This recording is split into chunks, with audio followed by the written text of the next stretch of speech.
जी, ये विचार-विमर्श आदरणीय पिछली बार हुआ था, तो अधिकतर ये बातें सामने आई थी कि वो कम समय और मौसम के लिहाज से इसको ऐसे अनुकूल मौसम में करने की बात की गई थी। आज इस पे चर्चा तो करना कम समय में कठिन है, इसलिए जितना समय है उसमें आप कुछ सुना लीजिएगा, ये निवेदन रहेगा और हमारे जो मुख्य वक्ता हैं वो थोड़ा उनका जो गूगल मीट का वर्ज़न है वो अपडेट हो रहा है तो उसमें थोड़ा-सा उनको समस्या थी, वो शायद से जुड़ने ही वाले हैं। जी, धन्यवाद।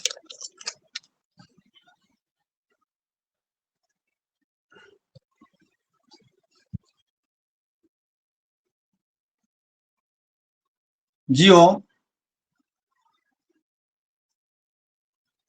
ओम सर प्रणाम। हाँ, प्रणाम। क्या मैं कुछ सुनाऊँ क्या? कुछ बोलूँ? जी, जी, जी, जी, स्वागत है जी, जी, सर। हाँ, ओके। ओम सभी को। मेरा आपकी कृपा से सब काम हो रहा है। मेरा आपकी कृपा से सब काम हो रहा है। करते हो तुम कन्हैया, मेरा नाम हो रहा है। मेरा आपकी कृपा से सब काम हो रहा है। मेरा आपकी कृपा से सब काम हो रहा है। पतवार के बिना ही मेरी नाव चल रही है। हैरान है जमाना, मंजिल भी मिल रही है। करता नहीं मैं कुछ भी, सब काम हो रहा है। करता नहीं मैं कुछ भी, सब काम हो रहा है।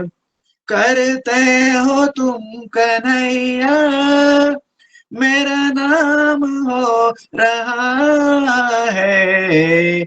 मेरा आपकी कृपा से सब काम हो रहा है। तुम साथ हो जो मेरे, किस चीज की कमी है। किसी और चीज की अब दरकार भी नहीं है। तेरे साथ से गुलाम अब गुलफाम हो रहा है। तेरे साथ से गुलाम अब गुलफाम हो रहा है।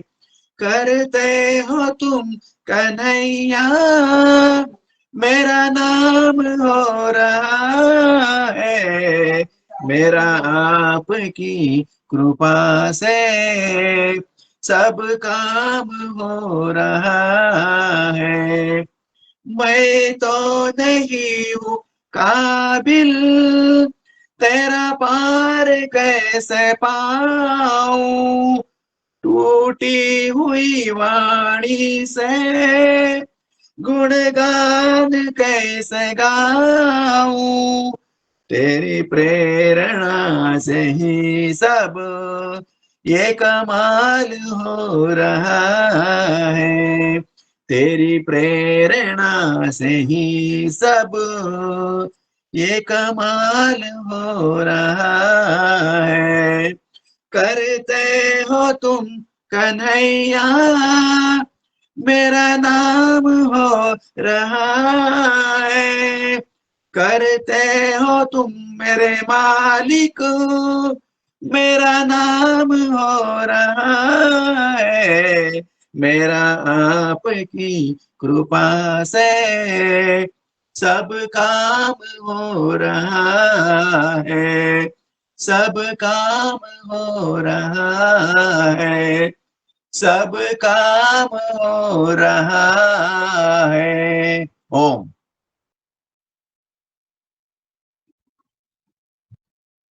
जी, बहुत ही सुंदर, बहुत ही सुंदर आदरणीय। और इसी क्रम में मैं आदरणीय रंजना बहन जी से निवेदन करूँगा कि जब तक कि हमारे मुख्य वक्ता जुड़ते हैं, कृपया आप संचालन करिएगा। और वो अभी जुड़े नहीं हैं, तो मैं एक बार कॉल कर लेता हूँ कि क्या उनका जो मीट ऐप है अपडेट हुआ? जी, आदरणीय रंजना बहन जी।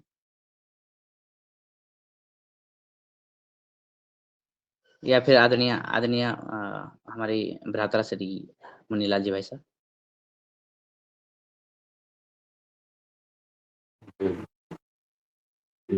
सदन को प्रणाम। और जैसा आदरणीय दिनेश सिंबल जी ने बोला है, हमारे आज के मुख्य वक्ता पद्मश्री रमा जी जुड़ते हैं, तब तक हम अन्य विषय पर चर्चा कर लेते हैं। व्यवहार में कोई भाई बहन अपना कोई सुझाव, कोई किसी के मन में जो भाव आते हैं व्यवहार के प्रति, इस कार्यक्रम के प्रति, निश्चित अपनी बात रख सकते हैं। और अभी जो नए सदस्य हमें दिख रहे हैं, आदरणीय अनिष्का गौतम जी, उनका बहुत बहुत स्वागत है। और आदरणीय अतुल जी, आपका बहुत बहुत स्वागत है व्यवहार कार्यक्रम में।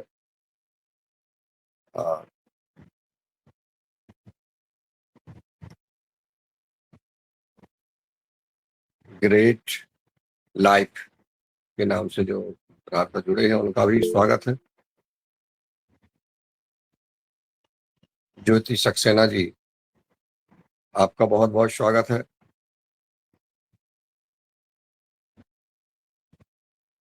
बेनी भैया ने एंट्रेस किया। जी जी,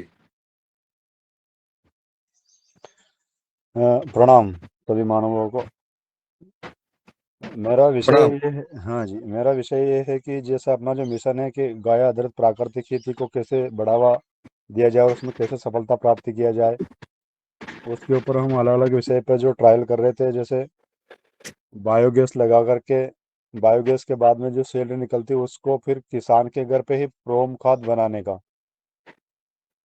तो प्रोम खाद अगर किसान घर पे बनाएगा तो उसको गैस फ्री मिलेगी, प्रोम खाद घर पे मिलेगा, तो हर किसान घर में गाय रखने को मजबूर होंगे। ऐसा प्रैक्टिकल मेरे गांव में खुद मैं कर रहा हूं। अभी रात को हमारी मीटिंग थी तो मेरे गांव में भी 20 किसान और नए तैयार हुए जो कि हम सब आपके साथ प्राकृतिक खेती करने को तैयार है। ऐसी स्टेप बाय स्टेप अगर हमें सुविधा मिलेगी तो सदन में जो भी बायोगैस लगा करके उसी सैलरी से प्रोम खाद बनाना चाहते हैं तो उनके लिए सुविधा जुटाने के लिए अपन तैयार हैं। ऐसे प्रार्थना और निवेदन सभी से है। प्रोम किस चीज से बनाएंगे आप? जो सैलरी निकलती है ना वो गोबर की, उसमें राख सल्फेट और जिप्सम मिलाएंगे तो वो प्रोम खाद बन जाएगा। ऐसे अपने अभ्यारण्य में जो बन रहा था वहां से मैंने ट्रेनिंग लिया है। नहीं, उसके लिए कोई मशीन यूज करनी पड़ेगी क्या? नहीं आदरणीय, जो सैलरी निकलेगा ना उसको अपन एकत्रीकरण करते रहो और उसमें राख सल्फेट आती है वो डालो। वो इसमें फर्क इतना रहेगा केवल कि उसमें दाना नहीं बनेगा, वो ऐसे रहेगा चूरी में। वो जो प्रोम आता ना ये मशीनों में बन करके उसमें दाने बना देते हैं। किसान खुद स्वयं मिक्स कर लेगा उन खातों से उनके घर पे। और जिन जिन के यहाँ पे बायोगैस लगाया है, छोटे परिवार या बड़ा परिवार ने, उन्होंने लकड़ी से चूल्हे जलाना ही बंद कर दिया है। 4 घंटे बहुत रोज सुंदर। चलता प्रतिदिन, 4 घंटे रोज चलता प्रतिदिन 40 किलो गोबर यदि आपके पास में है तो।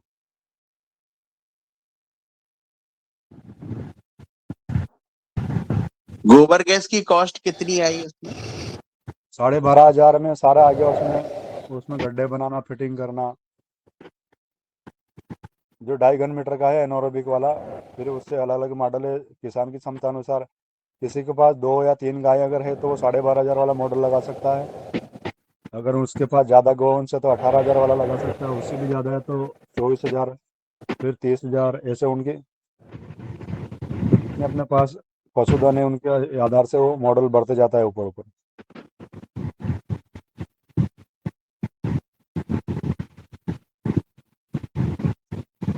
जी बहुत अच्छा।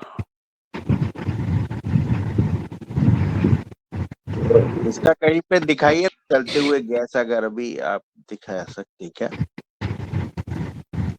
अभी चलते हुए तो नहीं, पर अपने यहाँ पे जो फिटिंग है वो दिखा सकता हूँ। बाकी तो बाकी वो अन्य लोगों के वहाँ पे है, या फिर चालू करके दिखा सकता हूँ क्या आपको वो? जी, यदि दिखाइए आपकी ना जबरदस्त। अनुमति यदि आपकी अनुमति हो तो मैं स्टार्ट करके दिखा सकता हूँ यहाँ पे। जी मनीलाल सर जी बताइए ना। जी अब आपका आदेश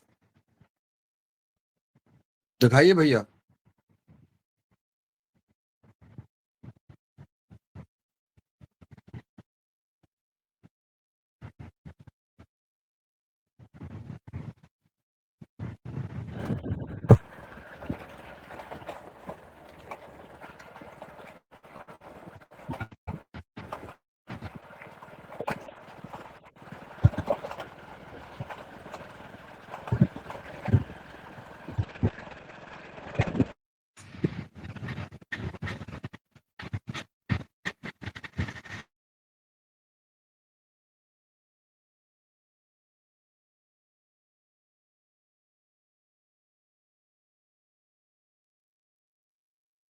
बोलो तो कुछ। जी आदरणीय, आवाज में और म्यूट था मैं। ये जो है ना, यहाँ से गोबर डालते हैं अपन इसमें, और ये एनोरोबिक वाला लगा हुआ, इसमें 4 किलो प्रतिदिन के लगभग चाहिए, या 4 घंटे चलने वाली गैस बन जाती है इसमें। और अगर इसमें गैस ज़्यादा बन रही है, अगर अपन ने उपयोग नहीं किया तो यहाँ पे एक फिल्टर लगा हुआ है जो इसमें पानी भरा हुआ है, इसके माध्यम से इसको बाहर फेंक देता है ऑटोमेटिकली। जिसके बाद में यहाँ जो वाल लगा हुआ है, ये फिल्टर, यहाँ से अपन गैस चालू कर सकते हैं ऐसे। फिर जिसके बाद में जो नली जा रही है, तो मैंने तो अपने क्या भाड़े में लगा रखा है। इसकी 100 फीट की रेंज है, जहाँ 100 फीट नली लगती है वहाँ पे तो मैं इससे ट्रैक्टर मोटरसाइकिल चलने का भी कुछ अभी रिसर्च चल रहा है हमारा, तो उसके ऊपर काम कर रहे हैं हम लोग। और ये गैस हमने चालू कर दी है, और मोबाइल से चार्जिंग होने वाला लाइटर है इसका, इसी से चलती है। और ये चूल्हा जला दिया हमने। यहाँ कहाँ थोड़ी सी धूप है तो वो दिख नहीं रहा, पर इसकी लो अच्छी चल रही है अभी वर्तमान। दिख ये रही है चूल्हा दिख जल रही रहा है है, दिख दिख रही रही है। है। दिख रही है दिख रही है। तो ऐसे चूल्हा नली सारा सामान इसके साथ में आता है, और दोनों दोनों चूल्हे जला सकते हैं अपन एक साथ। जैसे अभी एक और ये दोनों चालू चालू कर दिए हमने, ये दोनों जल रहे हैं।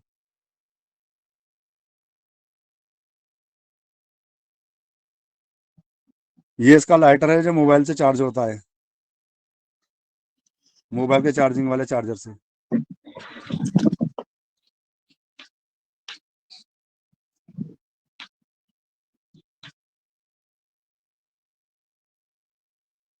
ये इसका लगाने जी का जो हाँ। मेन मेन उद्देश्य था अपना, गैस तो चलो मिलती है ऐसे, पर इसको प्रोम खाद बनाना और इससे ट्रैक्टर मोटरसाइकिल चलाना, छोटे छोटे किसान भी इसके ऊपर काम करेंगे।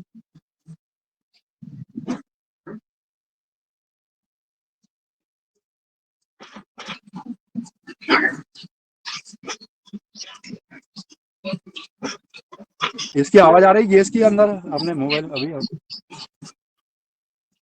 हरी शरद भैया, आ रही है?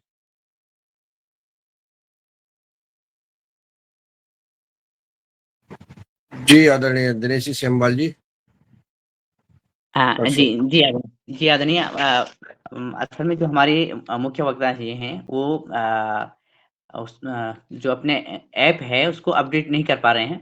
वो गए हैं असल में खेतों में, और उन्हें ये यकीन था कि वो वहीं से कुछ बताने वाले भी थे, लेकिन वो कह रहे हैं कि वो उनसे हो नहीं पा रहा है।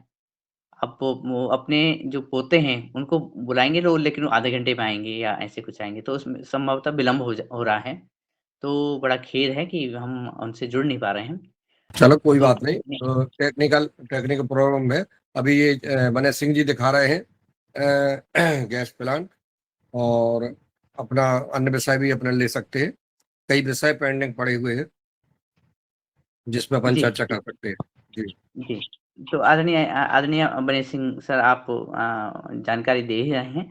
तत्पश्चात आदरणीय मुनीलाल जी भाई साहब से ये भी निवेदन है, आदरणीय पवन सर से भी निवेदन है कि बायोगैस के क्या ऊपर आदरणीय किसी का अगर क्वेश्चन सवाल हो तो अपन बता सकते हैं ना, अपने पास समय है अभी। जी जी, जो आदरणीय बने सिंह जी ने बायो गैस का जो दिखाया है, इसके बारे में अगर किसी का कोई सवाल हो, कोई समझना चाहता है, कोई पूछना चाहता है, तो स्वागत है। पीएम राय साहब कुछ पूछना चाहते हैं। जी सर, ओम सदन को प्रणाम। हम बने सर से ये पूछना चाहते हैं कि जो आप रोम बना रहे हैं, क्या उसको हम लोग मंगा सकते हैं क्या? यदि संभव है तो कितने का पड़ेगा? जी ओम। आदरणीय, हम जो बनाने की जो तैयारी है अभी बना रहे हैं वो व्यक्तिगत किसान के वहीं पर है बस, कि किसान उस गोबर के और गौ माता या पशुधन की गुणवत्ता को कैसे पहचाने और उसकी कीमत कैसे बढ़े, इसके ऊपर अपना प्रोग्राम चल रहा है। तो अपन व्यक्तिगत किसानों को ही प्रेरित करेंगे। अभी बेचने वाला कोई ऐसा इशू नहीं बनाया है। और हाँ, हमारे क्षेत्र में अभ्यारण्य में बन रहा है, वहाँ पर 800 रुपये कट्टे में दे रहे हैं वो 40 किलो का बैग। यदि ज़्यादा संख्या में यदि आपको मंगाना है, किसी को होलसेलर डीलर बनना है, तो आपसे आपका संपर्क करवा सकते हैं। ठीक सर, ठीक सर, धन्यवाद सर। ओम। जी जी धन्यवाद जी। बने सिंह जी। और सदन में युगाहार कार्यक्रम से को लेकर के कोई अगर किसी भाई बहन का कोई सुझाव हो तो सादर आमंत्रित है। इस विषय पर अगर कोई चर्चा करना चाहता है। नहीं भैया, वो प्रोम बनाने का विषय में बता रहे हैं ना, कितनी गोबर की खाद लेंगे, उन्होंने ट्रेनिंग ली है, तो थोड़ा सा बताएं ना उसके विषय। बेनी भैया, ये जो अपनी बायोगैस से निकलने वाली सैलरी जो रहती है ना, उसको 100 किलो सैलरी में 5 किलो रॉक सल्फेट डलता है और 2 किलो जिप्सम उसके अंदर डलता है, और उसको अच्छे से मिक्स करो और अपने कट्टे में पैक कर लो। और रॉक सल्फेट की अधिकतम कॉस्ट आती है शायद 2 रुपये किलो के समथिंग। तो अभी अपन 5 एक टन की गाड़ी अपने गांव में मंगाने वाले हैं, सभी किसानों को तैयार कर रहे हैं। तो उसका इस साल अपन ये हो सकता है, तो इस साल अपन बना करके उसके रेडी करके उसका परिणाम भी देख लें। उस सैलरी में कम से कम 2 महीने पहले उसको मिलाना पड़ता है उसमें, तो वो उसको डिकम्पोज और अच्छे से कर देता है वो। 2 महीने पहले बना करके तैयार करके फिर अपन उसको खेती में उपयोग कर सकते हैं, राख सल्फेट मिला करके। अच्छा अच्छा।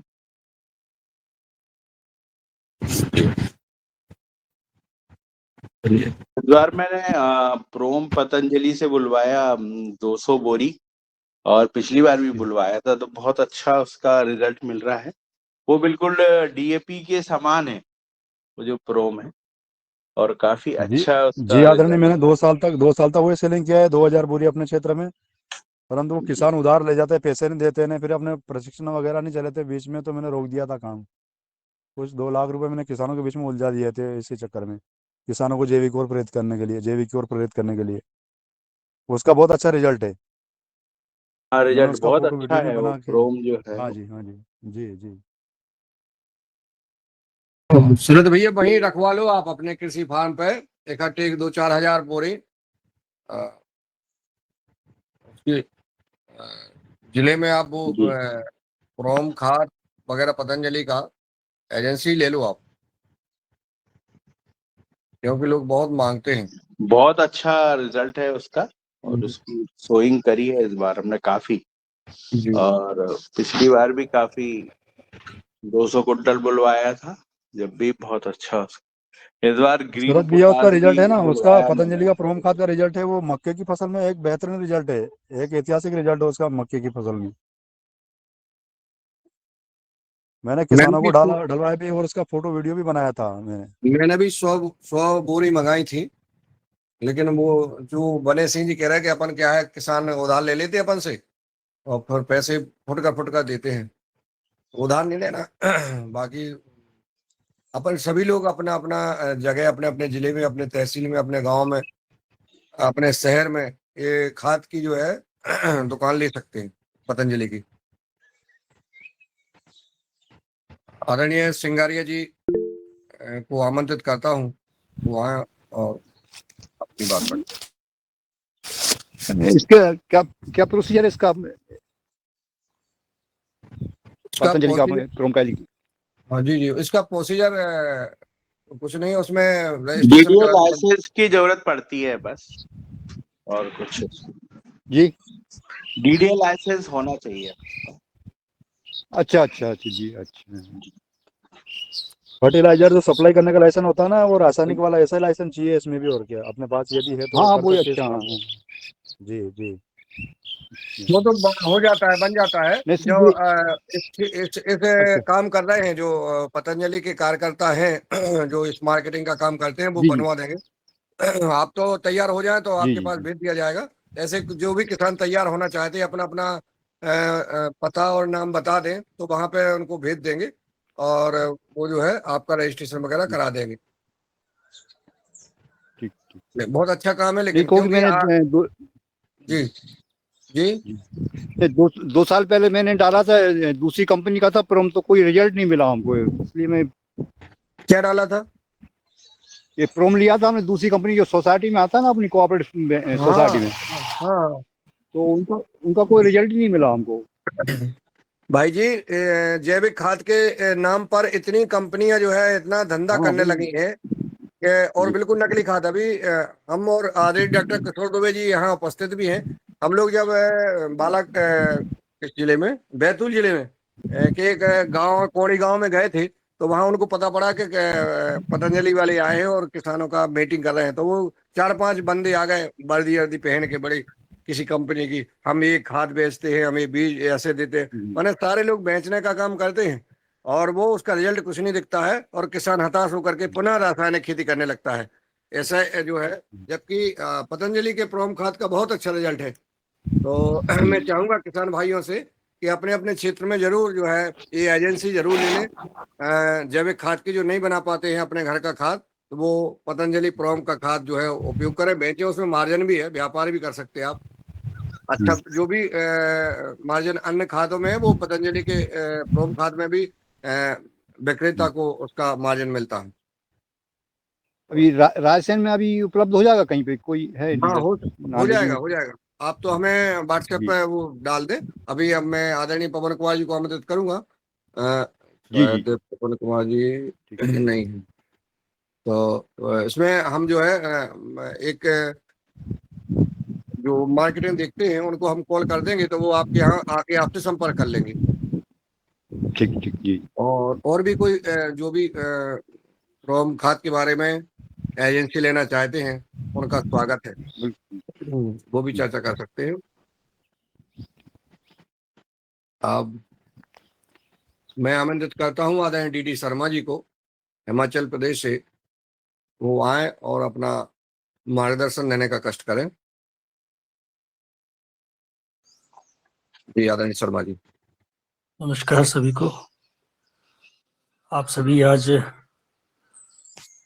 यहाँ जितने भी महानुभाव इसमें योगाहार में उपस्थित है, उन सभी को मेरा नमस्कार, साधुवाद, प्रणाम। आजकल हमारे हिमाचल प्रदेश में जो हमारा एप्पल ग्रोइंग एरिया है, वहाँ जो हमारी आजकल फ्लावरिंग फूल चली है, फूल आए हैं, और उसमें जो है सेब में जो परागण की वो क्रिया है वो चल रही है, और लोग जो है इसमें अभी उसके ऊपर उन्होंने नेट डाले हैं, क्योंकि यहाँ ओले पड़ते हैं। और फिर उसमें जो उसका जो आगे का प्रोसेस है, जैसे कि आपका मधुमक्खियों के बॉक्से उसमें रखे जाते हैं। लगभग 1 एकड़ में जो है 4 से 5 जो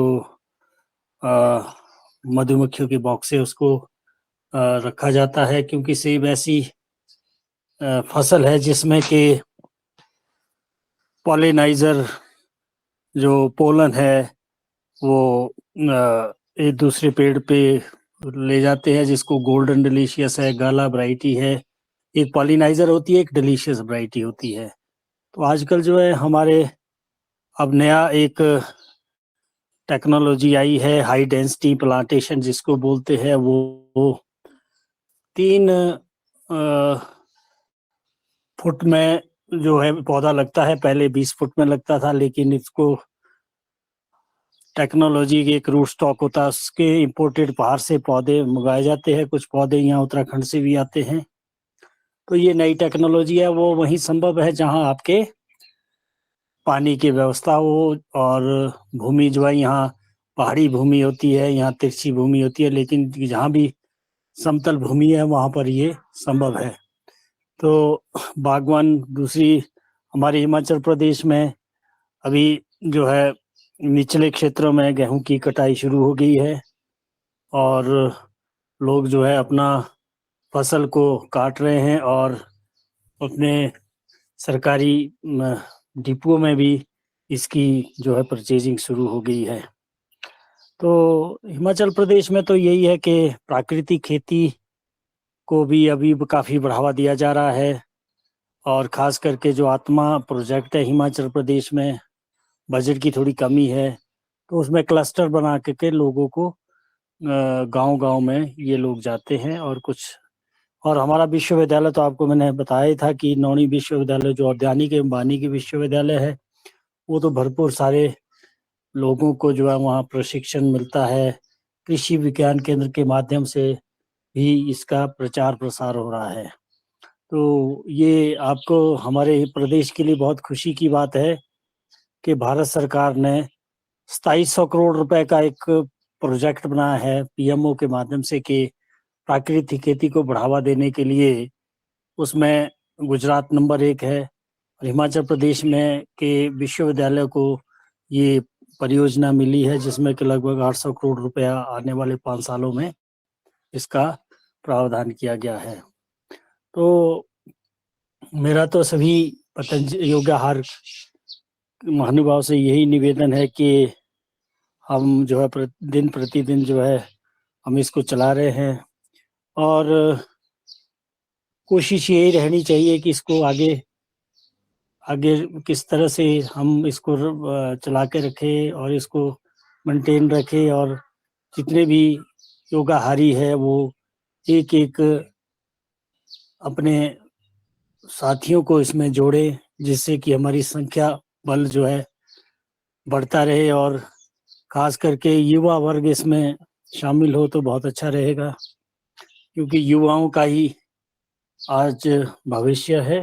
और अभी मैं अपने गांव में हूं, और यहीं आज मौसम कुछ बादल से हैं, और वो जब बादल आते हैं तो यहाँ ओले पड़ते हैं तो टेम्परेचर डाउन आता है, और उससे सेब के जो फूल है वो उसको नुकसान पहुंचता है। खास करके कहते हैं कि जब लाइटनिंग होती है, वो बिजली गिरती है मौसम खराब होने के दौरान, तो उसमें फूलों का बड़ा दुष्प्रभाव पड़ता है, क्योंकि फूल का समय ऐसा है 15 दिन अगर आगे तो फूल जो है सेब में सेटिंग हो जाती है और फसल अच्छी आती है।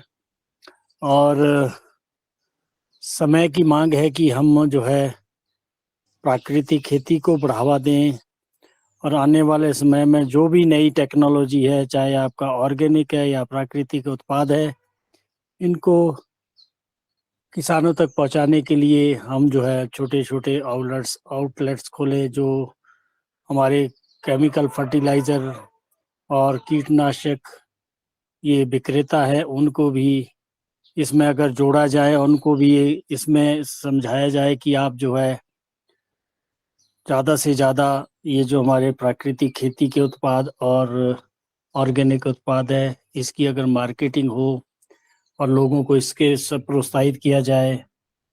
जैसा कि आप सभी बोलते हैं कि हमारा जो अगर 5 एकड़ 10 एकड़ ज़मीन है, उसमें से 1 एकड़ में प्राकृतिक खेती की जाए, और अभी भी प्राकृतिक खेती के उत्पाद की जो मार्केटिंग है वो उसका जो प्रचार प्रसार है वो अभी इतना नहीं हो पा रहा है। शहरों में इसकी ज़्यादा मांग है, लेकिन शहरों तक कैसे ये उत्पाद पहुँचे, इसका अलग से कई संस्थाएं कर रही है, कई प्रदेश कर रहे हैं। और हमारे जो ये संस्थाएं हैं, खास करके ये जो महिला समूह बने हैं, इनके जो उत्पाद है वो भी उसकी भी मार्केटिंग की कुछ अभी समस्याएं हैं। और आप लोग सभी योगाहार में जो निरंतर इसमें शामिल हो रहे हैं, खास करके हमारे आदरणीय श्री मुनीलाल यादव जी, इन्होंने तो अपना एक पूरा अपना जो जीवन है इसमें समर्पित किया हुआ है। और रंजना बहन, इसको आप सभी जितने लोग हैं, आप सभी को मैं मुबारकबाद देता हूं कि आप इतने सालों से इसमें जुड़े हैं और आगे भी इसको किस तरह से किया जाए। और आदरणीय श्री मुन्नीलाल यादव जी से मैंने निवेदन किया था कि आपके प्रदेश के अपने एग्रीकल्चर मिनिस्टर हैं, उनसे भी इस बारे में कई बार अवगत कराया गया है। और मेरा आपसे निवेदन है कि जो आपका ये इसका शायद उसका कार्यक्रम निश्चित हो गया है कि कहाँ ये प्रोग्राम होना था या हो रहा है या नहीं हो रहा है, अभी मैं थोड़ा सा इससे अनभिज्ञ हूँ। और मैं तो यही कहूँगा, और बाकी तो आप सभी लोग जो है इसमें बढ़ चढ़ कर भाग लेते हैं। और दिनेश सेमवाल जी का तो एक अलग ही इनका जो इसमें भागीदारी रहती है, उनको भी मैं साधुवाद प्रणाम करता हूँ। आदरणीय श्री पावन जी, जो हमारे सबसे वरिष्ठतम और एक सबसे योग्य इसमें निरंतर भाग ले रहे हैं। और खास करके श्री हमारे मनोहर लाल जी, जो आदरणीय श्री मनोहर लाल जी, जो एक बहुत बड़े ज्ञाता है, और उनके जीवन परिचय मैंने जब पढ़ा था तो बहुत ही उन्होंने अपने जीवन में बहुत ज़्यादा ज्ञान अर्जित किया है। वो एक लेखन भी कर रहे हैं। और साथ में सभी आप लोग को एक बार फिर से इस नव वर्ष की जो हमारा भारतीय परंपरा का शुरू हुआ है, सभी को मुबारकबाद, शुभकामनाएं। धन्यवाद। धन्यवाद आदरणीय डॉक्टर साहब।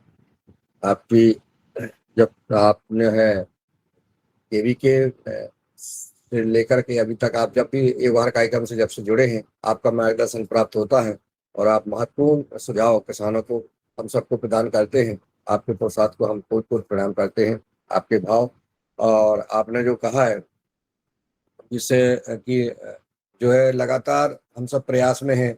और योगाहार कार्यक्रम का अभी उत्सव वार्षिक मनाने का अभी क्लियर कंफर्म नहीं हुआ है।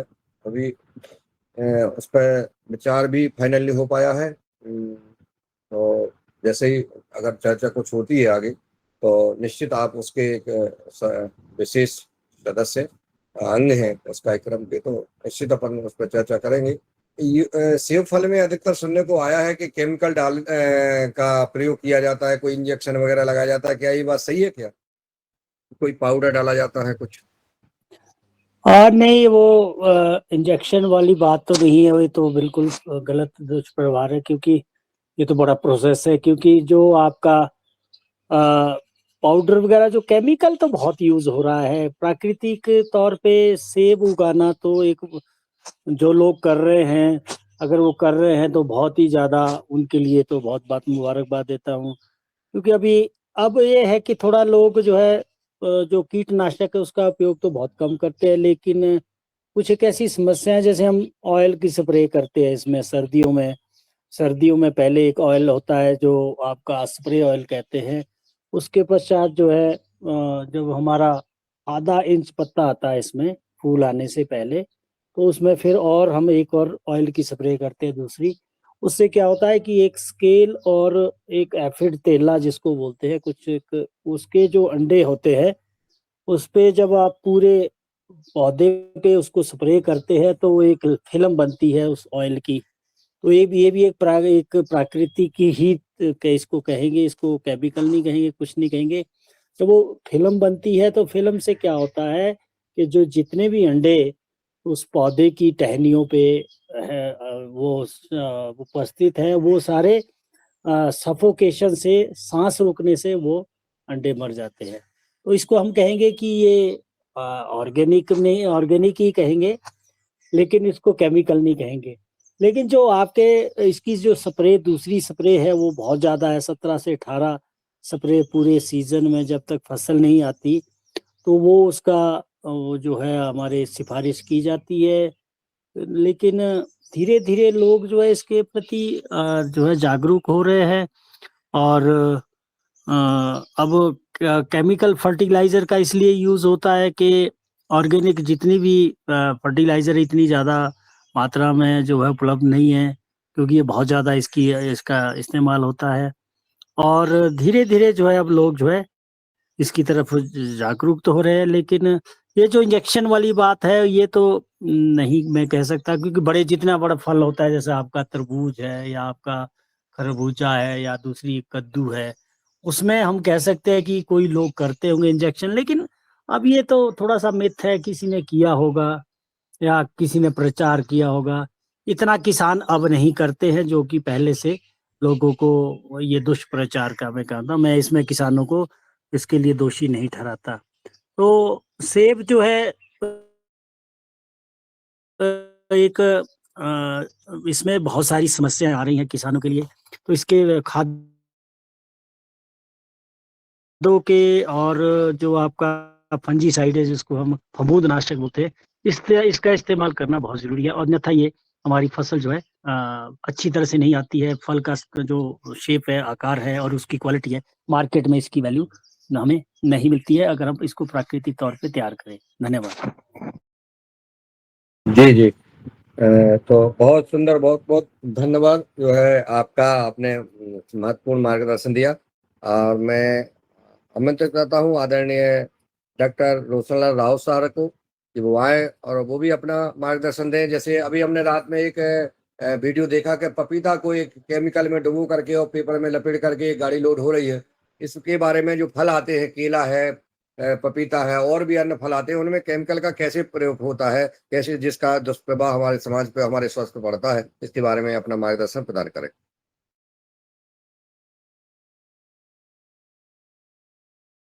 आदरणीय, चलिए डॉक्टर राव सर तक शायद आवाज नहीं पहुंच रही है। मैं आदरणीय डॉक्टर कुसुम भारद्वाज जी को सादर आमंत्रित करता हूं कि वो आए और इस विषय पर अपना मार्गदर्शन प्रदान करने का कष्ट करें। डॉक्टर कुसुम भारद्वाज जी। आज के खाद्य पदार्थों में, फलों में अधिकतर केमिकल का प्रयोग किया जाता है और उसका दुष्प्रभाव हमारे शरीर पर पड़ता है। सीधा सीधा सब्जियों पर और फलों पर अधिक प्रभाव पड़ता है। इस विषय पर आदरणीय दिनेश सेमवाल जी।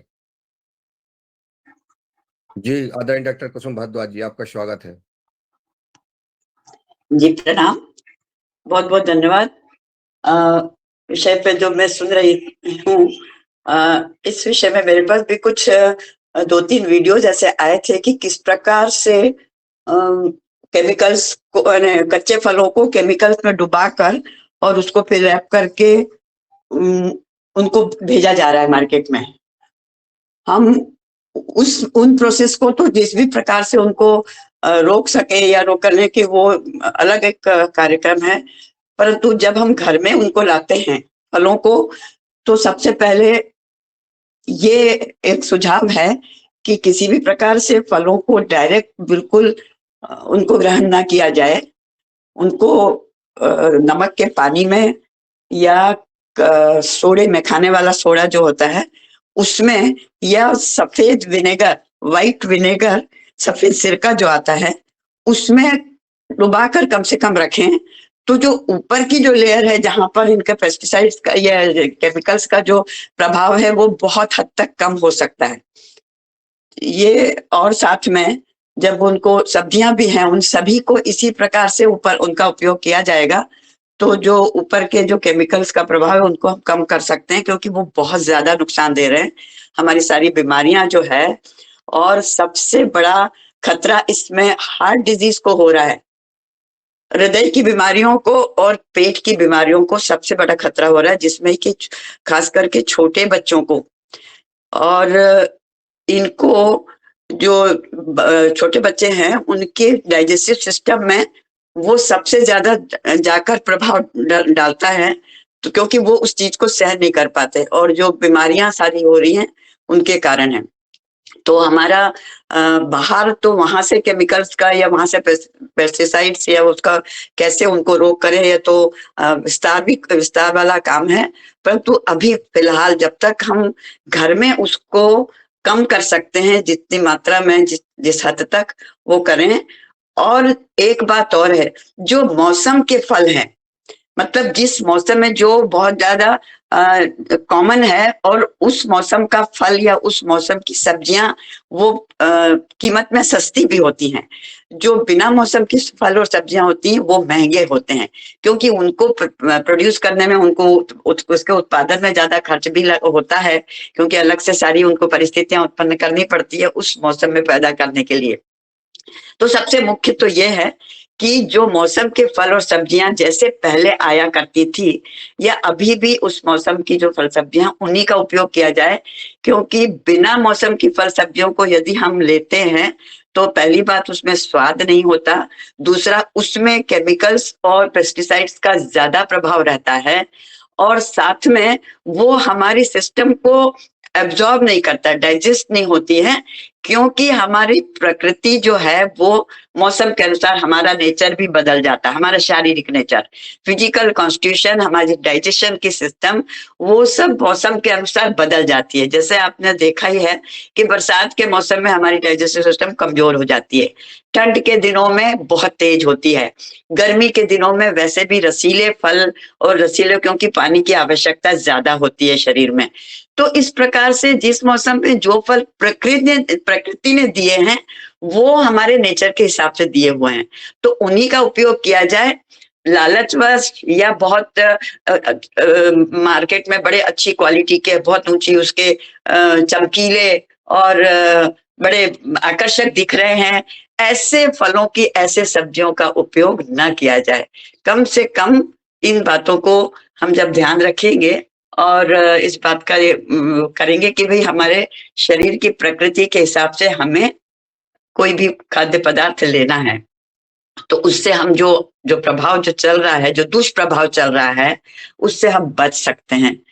इतना ही कहूंगी और मैं अपनी वाणी को विराम देती हूँ, क्योंकि मुझे आपने आमंत्रित किया तो इस विषय पे मैंने इतना बोला। बाकी खेती में क्या हो रहा है मैं भी तो सुनती हूँ, तो इंटरेस्ट वही है, शौक वही, एक इच्छा रहती है कि भाई क्या चल रहा है उसकी जानकारी खेती के विषय में मिलती रहे, तो हम कहीं ना कहीं उस विषय पे बात कर सके, या कि कोई संबंधित यदि व्यक्ति मिलते हैं तो उनको हम इस बात के लिए अवेयरनेस ला सके, बोल के समझा के।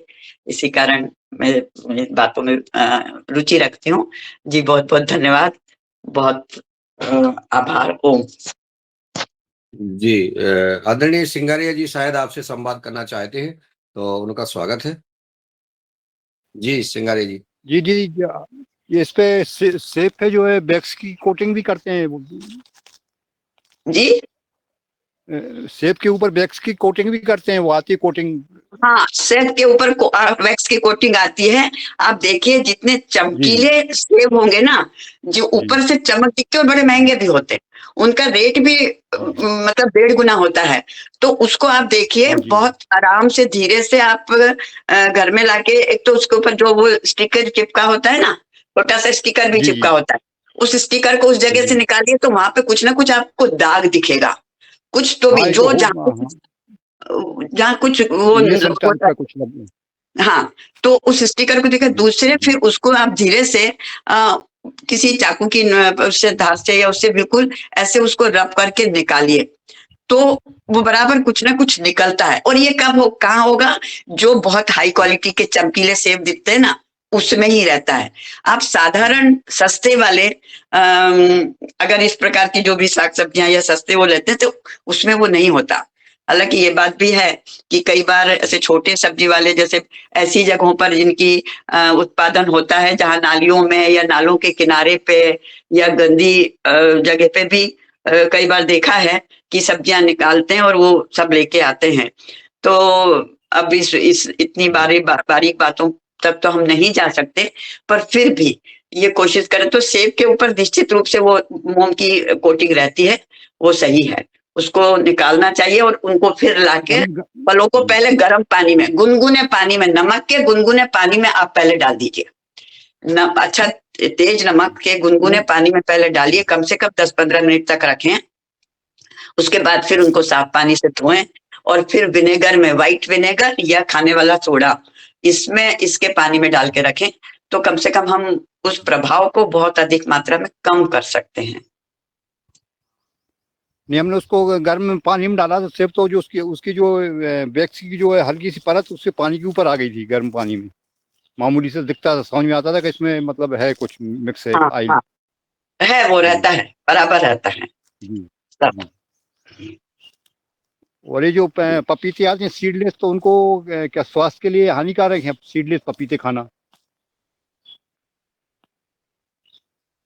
नहीं, ये तो ऐसा कोई जानकारी, सीडलेस जी जी। और सीड वाले। सीडलेस पपीते में क्वालिटी वो तो अच्छी होती है उसमें। अच्छा। वो तो शायद आप जो खेती वाले उसके बारे में ज्यादा जानकारी होगी, पर जहां तक मैंने सुना है और मैंने देखा है कि उसमें मिठास ज्यादा होती है सीडलेस हाँ पपीते जी। में, है ना। और वो शायद मतलब उतनी मुझे गहरी जानकारी नहीं है, पर उसमें नहीं, वो केमिकल्स के कारण या उसके कारण नहीं है, वो सीडलेस पपीते तो अच्छे माने जाते हैं जैसे सुना है अभी तक। उस विषय में आप लोग ज्यादा जानेंगे। जी, बहुत सुंदर। आज फल पर रासायनिक दुष्प्रभाव कैसे होते हैं, इस पर चर्चा हो रही थी। अब मैं आदरणीय दिनेश जी को ही आमंत्रित करता हूं कि वो आए और अपना मार्गदर्शन, संवाद आगे बढ़ाने का कष्ट करें। अगर मेरी आवाज पहुंच रही हो आदरणीय दिनेश जी, श्यामबाल जी, दिनेश जी जी तक आदरणीय, जी पहुंच गई। आपकी आवाज यत्र तत्र सर्वत्र है। और ये जो चर्चा है, कभी कभी लगता है कि चर्चा अपने आप अपना आकार ले लेती है। आज हमारे मुख्य वक्ता जी नहीं आ पाए, तो इससे अ, ये रहा कि सभी आदरणीय सदस्यों के विचार आ रहे हैं। खासकर हम अपने अ, फलों को, सब्जियों को कैसे विषमुक्त रखें। और मेरी अभी कल-परसों चर्चा हो रही थी वर्मा जी से, विनय वर्मा जी से, तो वो भी कह रहे थे कि अ, वो कहीं घूमने गए थे प्रदेश से बाहर। वहाँ पे कुछ गोष्ठी का आयोजन भी वहाँ के अधिकारियों ने किया कि कैसे हम विषमुक्त भोजन प्राप्त करें। तो उनकी चर्चा में ये भी बात सामने आई कि हम अपने भोजन की व्यवस्था तो कर रहे हैं, जिसमें खासकर जो ज़हर है, उससे मुक्त भोजन हम पा रहे हैं। लेकिन जब जो नौनिहाल, जो बच्चे घर से बाहर चले जाते हैं, तो उनकी भोजन की व्यवस्था क्या हो? चर्चा का विषय यहाँ पे था उनका। तो फिर ये भी बात आई कि ये तब तक कहना कठिन है जब तक कि प्रत्येक व्यक्ति इस दिशा में कार्य नहीं कर रहा हो। और ये बड़ी अच्छी बात है कि योगाहार के माध्यम या अन्य माध्यमों से आज विश्व मुक्त भोजन की ओर लोग सभी अग्रसर हैं और चर्चा कर रहे हैं, चिंता भी कर रहे हैं।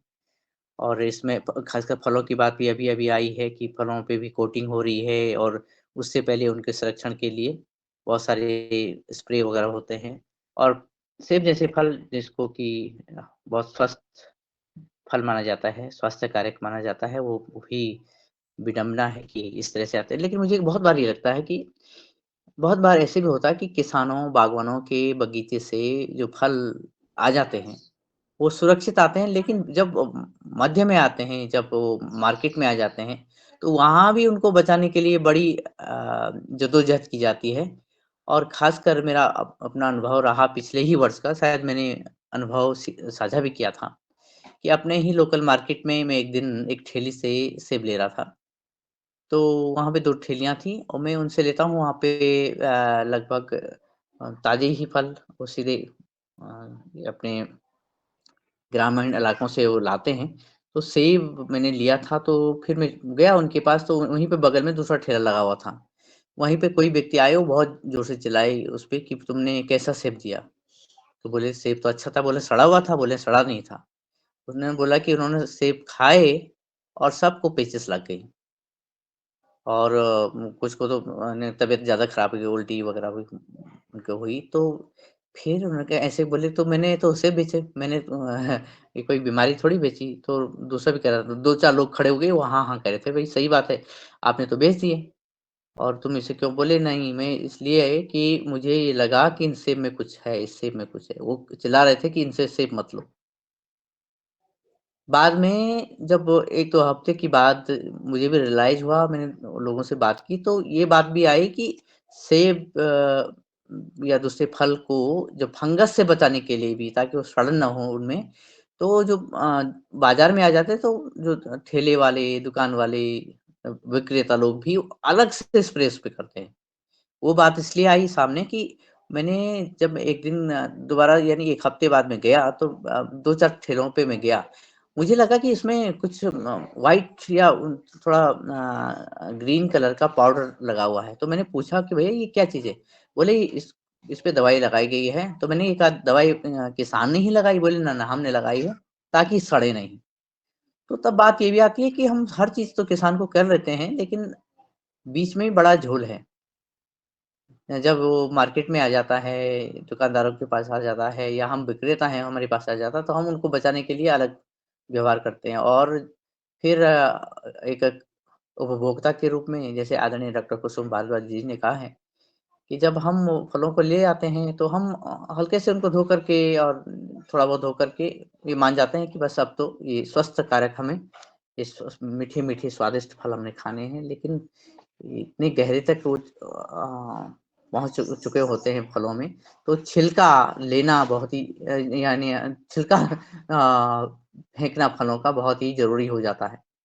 2 तरह की बातें हैं, एक तो कहते हैं कि छिलके में सबसे ज़्यादा पोषण पाया जाता है, दूसरी बात ये है कि इन विषैले तत्वों को दूर हटाने के लिए छिलकों को तो हटाना ही पड़ेगा, अच्छे से धो कर के। और जैसे आदरणीय दीदी जी ने कहा भी है कि किस तरह से इनको धोएँ, तो ये बात सामने आई है। और साथ में ये भी जैसे डॉक्टर डी.डी. शर्मा सर ने कहा है कि अब जो फल उत्पादक हैं, वो भी बहुत चैतन्य हो गए हैं, वो भी अब ये अवेयर हो गए हैं कि हमारे फल सही ढंग से उत्पादित हों, नहीं तो आने वाले समय में उनको पता है कि ये फल खड़े के खड़े रहेंगे, क्योंकि ऐसी अवेयरनेस तो आई है लोगों के मध्य में। तो लोग कम कर रहे हैं, एक तरह से तो बहुत कम कर रहे हैं, लेकिन जहाँ जागरूकता नहीं है, वहाँ बहुत ज़्यादा छिड़काव अभी भी हो रहे हैं। फल में अंगूर में की बात करें, सेब ही नहीं, अंगूर में हैं या दूसरे फल भी हैं, तो फलों पर अ, कीटों का प्रभाव न हो, उसके लिए वो लोग तो अपनी तरफ से तो सही कर रहे हैं, लेकिन जब हम तक आते हैं, तब थोड़ा कठिनाई हो जाती है हमारे स्वास्थ्य के लिए। और अ, अन्य फल सब्जियाँ लगभग इसी चपेटे में आती हैं, लपेटे में आती हैं और हमारा स्वास्थ्य भी लपेटे में आता है। लेकिन जो ये चर्चा आप सभी के माध्यम से प्रैक्टिकली आगे बढ़ी है, ये महत्वपूर्ण हो जाती है। और इसी बात को आज के मुख्य वक्ता जो आज आने वाले थे, हालाँकि वो पहली बार नहीं आने वाले थे, पहले भी 2 बार आ चुके हैं। तो उन्होंने भी 1994 से जब देखा कि हमारे रसायनों का प्रयोग ज़्यादा होने लगा है और जो पेस्टिसाइड्स वगैरह या जो स्प्रे ज़्यादा होने लगे हैं, तो उन्होंने 1994 से ही ये देख लिया, भाँप लिया था और प्राकृतिक खेती वो कर रहे हैं यवतमाल में, आदरणीय सुभाष शर्मा जी। इस वर्ष उन्हें पद्मश्री पुरस्कार से भी नवाजा गया। और उन्हीं के ना उपस्थित न होने की वजह से हम आज खुली चर्चा कर रहे हैं। तो उनका भी एक धन्यवाद बनता है कि अ, खैर उनके बहाने हम मतलब काफ़ी दिन बाद एक खुली चर्चा कर शायद 1 हफ्ते बाद कर रहे होंगे। और उन्होंने एक खेद ज़ाहिर किया है कि मैं आज जुड़ नहीं पा रहा हूँ, लेकिन वो अपना ऐप अपडेट करके 2-4 दिन में फिर जुड़ेंगे, स्वतः ही जो जुड़ेंगे योगार से। तो उन्होंने ऐसी बात कही है। जी, जी आदरणीय मैं वापस आपके पास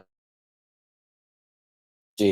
जी, आदरणीय दिनेश जी सेमवाल जी, आज महत्वपूर्ण विषय पे चर्चा, फलों में केमिकल का जो चर्चा हो रही है और हमारी 2 एक बहनें कल्पना कोटले जी और कल्पना साहू जी ने हैंड रेज़ किया है और चूँकि समय अपना अपना चल रहा है। तो मैं चाहूँगा सबसे पहले आदरणीय कल्पना साहू जी, भोपाल से हैं बहन जुड़ी हुई है, वो आएँ और अपना संवाद करने का कष्ट करें। अनम्यूट कर लें बहन जी। कल्पना साहू जी, म्यूट हैं आप। अनम्यूट करें तो अब आपकी आवाज़ आएगी। जी, कल जब तक कल्पना खोटेले जी बहन जी, अपनी बात रखें। ओम व्रता जी, ओम। सदन को नमन। ये अभी जो चर्चा हो रही है फलों की, कल एक डॉक्टर दीदी है, उन्होंने मुझे कहा कि एक 4 साल का बच्चा है, उसको कैंसर हो गया। तो वो चिंतित थी कि क्यों, कारण क्या हो सकता है कि इतने छोटे से बच्चे को कैंसर हो गया। तो मैंने यही कहा कि भोजन ही हो सकता है उसका विष, फल, भोजन। और माँ जब बच्चा गर्भ में रहता है तब से फल खाते हैं और जो भी औषधियाँ खाते हैं। तो ये योग आहार की याद आई कि हम लोग जो सभी लोग कर रहे कार्य विष युक्त, विष मुक्त करने के लिए, धरती को विष मुक्त करने के लिए एक याद आया। और अभी फलों की बात हो रही है तो अभी आम निकलेगा हमारे साइड में या भारत में अधिकांश भागों में। अभी गर्मी के दिनों में मई में आम की फसल आएगी। तो मैं जॉब के साथ साथ ये भी कुछ कार्य करती हूँ कि अच्छे फल ऑफिस वालों को मिले, इसलिए मैं जाते जाते कुछ फल ले जाती हूँ और सेल भी करती हूँ जो ऑर्गेनिक वाले होते हैं। लेकिन मैंने देखा कि मेरी रिश्तेदारी में एक दीदी के यहाँ आम के पेड़ हैं, लेकिन जब उनके घर गई मैं आम लेने तो वो किसी लिक्विड में डुबा के रख रहे थे। मुझे अभी तक तो यही लग रहा था कि घर के हैं, 8-10 पेड़ है, वो बेच देते हैं तो नेचुरली पैरा में या ऐसे बोरी के ऊपर बिछा के पकाते होंगे। लेकिन जब मैंने देखी अपनी आंखों में कि रेड सा एक लिक्विड था, बाल्टी में डुबा डुबा के वो निकाल रहे थे और बेच रहे थे, कि बोले इससे ना खराब भी नहीं होते आम और पक भी जाते हैं जल्दी। और अच्छा, ऐसा इस प्रकार से तब से फिर मैंने सोचा कि नहीं, अब मुझे रिश्तेदारों पे भी विश्वास नहीं करना है। मुझे तो कच्चे आम खरीद के लाना है जो पकने में आ जाते हैं, जहाँ बगीचे होते हैं कच्चे आम लेके आना है, ऐसे नेचुरली बिछा के पका के खाना है। मतलब हम सोचते हैं कि बड़े व्यापारी भी करते हैं, ये अब गाँव तक भी आ चुका है ज़हर। सब्जियों में भी देखिएगा छोटे-छोटे किसान भी अब विष डाल के, कीटनाशक डाल के, या फिर फलों में भी ये किया जा रहा है। और जो दुर्गा प्रसाद भैया जी योग सिखाने आते हैं, वो आज चर्चा कर रहे थे कि उनके गाँव में बहुत सारा दूध डेयरी में जाता है, डेयरी वाले आते और दूध ले जाते हैं, लेकिन उसमें निरमा डाला जाता है। मैंने अपनी आँखों से देखा कि 8-10 पैकेट निरमा के रोज़ सप्लाई होते वहाँ पे। तो मैंने तो नहीं देखा था और सुना भी नहीं था। तो मुझे लगा कि मतलब डेयरी का भी दूध जो पॉलीथीन वाला नहीं होता है, जो गाँव से दूध लिया जाता है, तो क्या फैट के लिए डाला जाता होगा या उम, फटना नहीं चाहिए इसके लिए डाला जाता होगा, मुझे नहीं पता। लेकिन अभी विशेष करके फलों की जो ज़हर की बात हो रही है, कि फलों में भी ये कोटिंग करते हैं। तो हाँ, कि आम की फसल आ रही है तो इसके लिए हम नेचुरली कैसे बचा जा सकता है, जैसे अभी कुछ बोला कि धोना ही चाहिए सब्जियों को, फलों को, लेकिन हम आम को कैसे नेचुरली पका के खाएँ, ये भी बताएँ। योगाहार परिवार में बताएँगे तो अच्छा होगा। धन्यवाद। धन्यवाद आदरणीय कल्पना बहन जी, आपने जो चर्चा की है निश्चित हम सुन रहे हैं और हमारे मन में आता है और कैसे आम को पकाया जाता है हम जानते हैं। हमने छोटे में आम तोड़वा करके और बैलगाड़ियों में लाद करके जो है शहरों में लाए, हमारे पिताजी ये करते थे। हम बताएंगे अगला, चूंकि समय हो गया है और हमें कैसे सावधान रहना है इस पर हम लगातार चर्चा करेंगे। आदरणीय कल्पना साहू जी बहन जी आए और वो भी जी। अपना सुझाव प्रदान करें। जी ओम, सभी को सादर प्रणाम। और बहुत महत्वपूर्ण चर्चा चल रही है आज की, और रसायनों पर जानकारी मिल रही है। तो मैं भी एक रसायन की बात करना चाहती हूँ, जो थोड़ा सा विषय अलग है कि अभी सहयोग योग शिक्षक की जो हमारी कक्षा चल रही है पतंजलि की, उसमें आदरणीय डॉक्टर कुसुम भारद्वाज मैडम ने एक जैविक घड़ी और दवा, जो हमारी बीमारियों से हम कैसे बचें, बीमारियों का जो दुष्प्रभाव कैसे हो रहा है हमारे ऊपर दवाओं के माध्यम से, इस पर भी हमारी कक्षा रही। तो उसको मेरा निवेदन है कि योगाहार में शामिल किया जाए कि किस तरह से हमारी एलोपैथिक दवाइयां हम जो ले रहे हैं मौसम बदलने पर और उसका जो दुष्प्रभाव हो रहा है, उस पर उन्होंने बहुत अच्छी कक्षा ली थी हमारी। तो मेरा बस यही निवेदन है आप सभी से। और जैविक घड़ी के बारे में बताया उन्होंने, वो सब बताएं। धन्यवाद जी कल्पना जी, बहुत बहुत शादीवाद आपको। आपने आदरणीय डॉक्टर कुसुम भारद्वाज जी के जो विषय उन्होंने संयुक्त शिक्षक शिविर में ले रही हैं और लगातार लेते हैं, अब वो योगाहार कार्यक्रम में भी लेने का कष्ट करें, ऐसी हमारा निवेदन है। और डॉक्टर कुसुम भारद्वाज जी सदन में उपस्थित भी हैं, तो वो निश्चित सहमति प्रदान करेंगे कि वो मार्गदर्शन हम लोगों को भी दें जो योगाहार संयुक्त शिक्षक शिविर में आपने दिया है। और 8 बज गया है। लगता है आज मेरे मन में एक और विचार आया है कि जैसे दूध का कल्पना खोटली बहन जी बता रही थी कि निर्मा बहन जी पनीर बनाई जा रही है, निर्मा से दूध बनाया जा रहा है, दही बनाया जा रहा है, सब कुछ बनाया जा रहा है और घी तो पहले ही से ही बन रहा है नकली। यानी जब तक आपके पास गाय नहीं है तो आप अपने बच्चों को अपने परिवार को, अपने पति को, भाई को, बहन को, सबको जहर दे रही हैं। और निश्चित उसका दुष्प्रभाव 4 साल के बच्चे को कैंसर होना, ये माँ ने जो खाया है, उसने दूध पिया है, जिसकी वजह से ये हुआ है। सब्जियां लगातार हम देख रहे हैं कि केमिकल युक्त हो रही हैं, तो सब्जी और फल पर विशेष ध्यान देना है, क्योंकि पेड़ जो अपना अनाज होता है ना, अनाज के तो खेत में डालते हैं, उसकी जड़ में जाता है, फल ऊपर होता है और उसके फल के ऊपर कोई उतना नहीं छिड़काव किया जाता है जहर का, लेकिन सब्जी और फल में डायरेक्ट सीधा दुष्प्रभाव कर रहा है। इस पर अपन आगे चर्चा करेंगे। आज समय हो गया है, तो मैं आमंत्रित करता हूँ आदरणीय रंजना किनीकर जी को कि वो आए और आप सबका आभार ज्ञापित कर आज के योगाहार कार्यक्रम को यहीं विराम दें। आदरणीय रंजना जी, चलिए आप तक आवाज नहीं पहुंच रही है, तो मैं आमंत्रित करता हूँ आदरणीय हमारे आचार्य जी जुड़े हुए हैं, भूपेंद्र शास्त्री जी। आदरणीय भूपेंद्र शास्त्री जी, आज के इस कार्यक्रम को यहीं समापन के लिए आपका आशीर्वाद प्रदान हो। जी ओम। बड़ा ही आज का बड़ा अच्छा विषय, खुला मंच हो गया आज, और समय पूर्णता को प्राप्त कर चुका है, इसलिए कोई विशेष बात तो मैं कह नहीं पाऊंगा, लेकिन जिन जिन लोगों ने आज के सीखने सिखाने की कक्षा में भाग लिया, उन सभी बंधुओं का, भगिनियों का हृदय की अनंत गहराइयों से बहुत बहुत धन्यवाद। मिलेंगे कल फिर 5:30 बजे योगाहार के इस अनूठे मंच पर। धन्यवाद। 1000 लीटर दूध देने वाली गाय भैंस भी आगे, उनके ऊपर प्रकाश नहीं डाला आप लोगों ने? बने सिंह जी, कल बात करेंगे अब इस पे। कौन कितने दूध देने वाली गाय कह रहे हैं? 1000 लीटर। ये शास्त्रार्जुन को जंदा करेंगे, लग गया अंदाज मुझे।